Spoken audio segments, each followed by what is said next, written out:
His name is Sammy, an Arctic bird called a Gyrfalcon. He too came out of a breeding facility. All my birds are coming from breeding facilities. In this bird's case, I didn't hand raise him the way that I did this falcon. This bird spent about 6 weeks in a giant free flight aviary as soon as he was old enough to fly. So we don't have the same kind of relationship. He and I have a working relationship, but it's not the love affair that I have with the imprints that I hand raise. And there's advantages to both ways.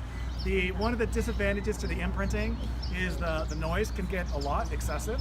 So that's kind of something we have to take into consideration. So Arctic falcon, Gyrfalcon, spelled G-Y-R. These are the biggest, the strongest, and in horizontal pursuit, the fastest falcons on the planet. We're talking about speeds of upwards of about 100 miles an hour, but they too can climb and then use that gravity assist to come back down and go in excess of 200 miles an hour. So we don't typically see Gyrfalcons here in California.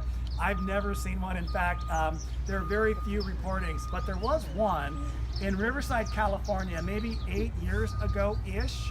It made the news. It made quite a splash because it was a big deal. It was the furthest south sighting, probably in all of the United States, certainly in the California. I think it was at San Jacinto Wildlife Refuge.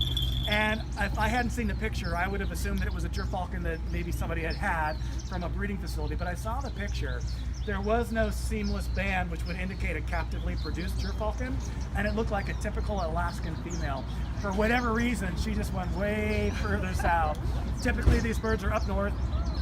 The adults will stick around in the Arctic year-round. Cold weather won't drive them out if their prey base remains viable. If they can find enough to eat through that harsh winter, they'll stick it out right up there on the tundra. So these birds are obviously very adapted for a cold climate and Arctic lifestyle. My concern being that as our climate is changing, as the globe is getting warmer, the Arctic is warming at an exponentially higher rate. Last I'd heard, the Arctic was 30 degrees hotter than typical this time of year. I haven't checked that in a week or two. I'm not sure where we're at today. 30 degrees is huge. When we're talking about an Arctic environment, we're talking about, instead of having ice, we're talking about, in some instances, we're looking at an ice-free Arctic in the summertime. As this climate changes, animals are going to have to adapt if they can or perish. Whether or not the Gyrs will adapt is yet unknown. These birds don't have an immune system adapted for a temperate climate. One of the big problems I have in this area with Gyrfalcons is a respiratory ailment. So my falcons, typically, I get them with other genetics in them. This bird is 7/8 Gyrfalcon, 1/8 Saker. The Saker is a Middle Eastern bird.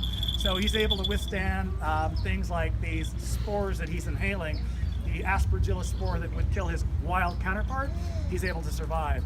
Things like malaria, these are vectored by mosquitoes. As the Arctic warmed, we're seeing mosquitoes in places where they hadn't been before. Gyrfalcons have no resistance to malaria, so if malaria, makes its way up into the Arctic population of mosquitoes, this could devastate populations of Gyrfalcons. We are doing things to the planet that have ramifications. These torrential rains, these droughts, these fires, we are conducting an open air experiment on our climate that we really need to address as adults. We need to think about this because the lives of our children and their children are going to be even more so impacted than the lives of us today. And we are seeing the effects of climate change. This is no longer, into the future. We're seeing this in real time. Floodings and it's going to get interesting. Okay, so let me put him down. He's got a nice snack there. How would you spell jerk? G-Y-R. G-Y-R. Because I'm thinking jerk. Jerk. Yeah, it's had multiple incantations of spellings over the centuries, but G-Y-R is the typical spelling you'll see. So, because he's a non-imprint, because I didn't hand raise him, he has a different relationship with groups of people. This is more offsetting for him. So if I feed him during these kinds of encounters, I'm diverting his attention from this, and he's okay with it. This isn't terribly upsetting, but it's a way for me to, it's a calming kind of a thing for him. Is that a rabbit leg? Yeah, so the bird we're going to look at next was the catcher of. The said rabbit. Yeah. So the, I'm sorry. go ahead. If he gets upset and irritated, what's his reaction? Escape.